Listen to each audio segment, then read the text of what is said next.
할렐루야. 창조주 하나님은 가난한 자, 약한 자들을 돌보시고 지키시는 분이십니다. 오늘 하루 30분 예배를 통해서 자신의 것을 빼앗기고 피해를 입은 많은 사람들의 좋은 친구가 되어주는 모든 성도님이 되시기를 소망합니다. 5월 26일 수요일 하나님께서 우리에게 주신 말씀은 출애굽기 22장 1절부터 15절까지 말씀입니다. 제가 1절부터 8절까지 말씀을 읽겠습니다. 어떤 사람이 소나 양을 훔쳐서 잡거나 팔면 소 한 마리에 소 5마리, 양 한 마리에 양 4마리로 갚아야 한다. 만약 도둑이 어느 집에 들어가다가 잡혀서 맞아 죽었으면 피 흘린 것이 아니다. 그러나 해 뜬 후에 일어난 일이면 그는 피 흘린 것이다. 도둑은 반드시 제대로 된 보상을 해야 하고 만약 가진 게 없으면 훔친 것을 보상하기 위해 자기 몸이라도 팔아야 한다. 만약 훔친 것이 소든 낙이든 양이든 그 손 안에 살아있는 것이 발견되면 그는 2배로 갚아야 한다.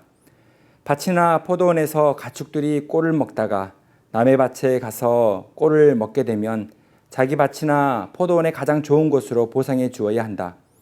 불이 나서 가시던 풀에 옮겨붙어 곡식단이나 자라고 있는 작물이나 밭 전체를 태우면 불을 놓은 사람은 보상을 해야 한다. 이웃에게 돈이나 물건을 잘 보관해 달라고 맡겼는데 그 집에서 그것들을 도둑 맞을 경우 그 도둑이 잡히면 2배로 갚아야 한다. 그러나 도둑이 잡히지 않으면 그 집주인이 재판장 앞에 가서 그 이웃의 물건에 손을 댔는지 여부를 판결받아야 한다. 아멘. 하나님께서 손해배상 규례를 성경에 기록하신 이유는 삶 속에서 일어나는 수많은 분쟁들 속에서 약한 자를 돌보시고 지키시기 위한 목적이 있습니다. 하나님의 공의와 정의는 사회적 약자를 먼저 돌보시기 위한 기본적인 원칙이 있는 것입니다. 본문에 보면 자신의 것을 도둑 맞은 사람, 빼앗긴 사람, 여러 가지 종류의 피해를 본 사람들이 다시 마음의 평안을 찾고 삶이 회복될 수 있도록 보상 규례를 정하신 것을 볼 수 있습니다. 당시에는 사람이 가질 수 있는 재산 중에 소와 양이 가장 큰 소유 중에 하나였습니다. 오늘날로 적용해 보면 집이나 땅, 차에 해당하는 큰 자산 가치가 있는 소유라고 할 수 있습니다.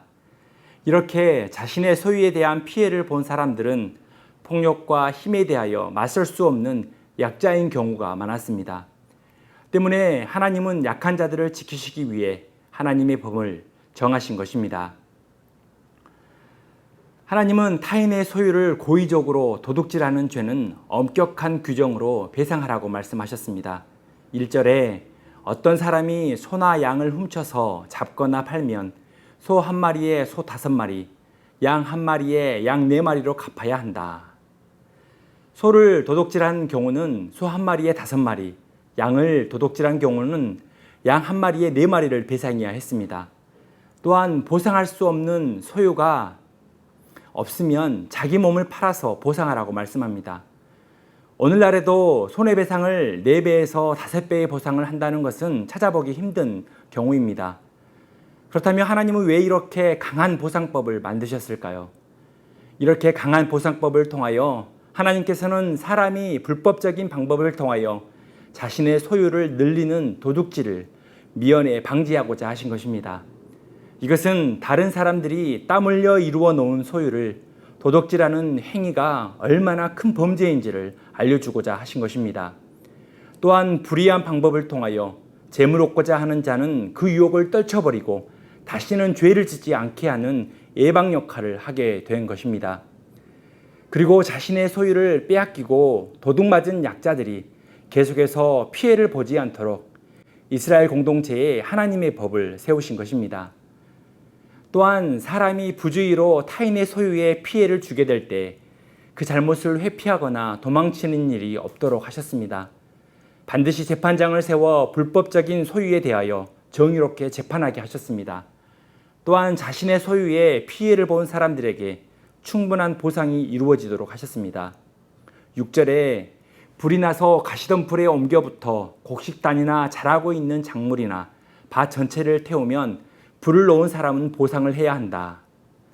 부주의로 타인의 곡식단을 태울 경우 피해에 합당한 보상을 해야 했습니다.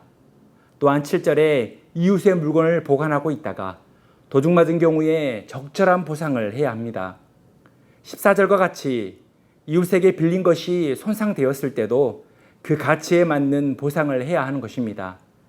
하나님께서는 고의적인 범죄에 대하여 강하게 보상하게 하셔서 다시는 범죄하지 않도록 하셨습니다. 하지만 부주의한 죄는 비교적 약하게 보상하게 하셔서 사람의 관계가 회복되고 다시 평안을 얻을 수 있도록 하신 것입니다. 사랑하는 성도 여러분, 우리는 힘 있는 자들이 세상을 지배하는 사회 속에서 살아갑니다. 불법으로 많은 부를 쌓고 힘을 쓰는 사람들 때문에 보이지 않는 곳에서는 약한 자들이 피해를 보고 억울한 일을 당하는 경우가 많습니다.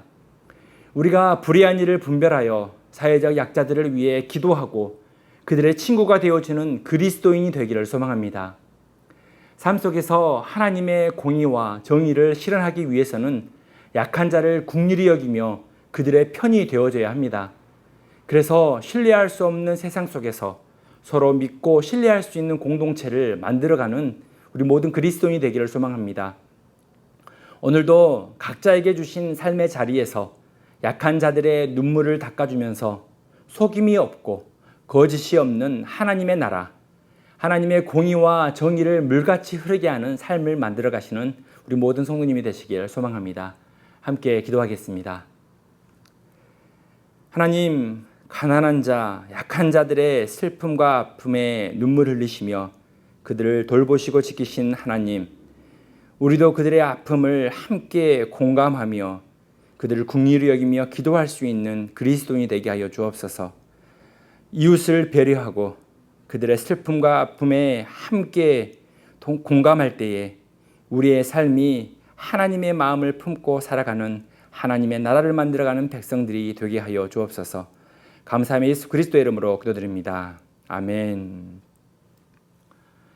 오늘의 추천 찬양은 신실하게 진실하게입니다. 하나님과 오늘 만나는 이웃들 앞에서 신실하고 진실한 모습으로 약한 자를 돌보시는 모든 복된 날이 되기를 소망합니다. 신실하게 진실하게 거룩하게 살게 하소서. 신실하게 진실하게 거룩하게 살게 하소서. 신실하게 진실하게 진실하게 진실하게 거룩하게 살게 하소서. 신실하게 진실하게 거룩하게 살게 하소서. 하나님, 나의 마음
주의 길로 이 시간 기도하길 원합니다. 주님, 그렇습니다. 주님, 하나님, 나를 보면 아버지 앞에 나아갈 수 있는 그 근거가 하나도 없음을 고백합니다.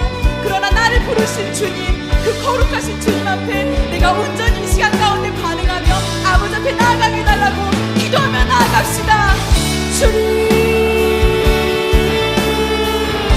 나의 그 어떤 모습과 상관없이 역사하신 하나님 아버지 앞에 오늘도 예배한 가운데 나아갑니다. 성령 하나님 아버지, 당신께서 말씀하여 주시옵소서. 당신께서 인도하여 주시옵소서. 우리의 막혀있는 우리의 마음 가운데 막혀있는 지금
하나님, 나의 기도 들어주소서.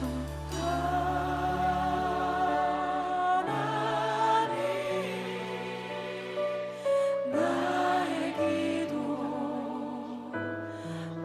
들어주소서.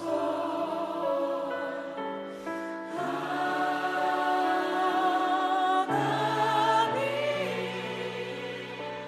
주의 길로 인도하소서. 주의 길로 인도하소서. 주의 길로 인도하소서. 우리 부르신 주님께 감사와 영광의 박수 올려드리겠습니다.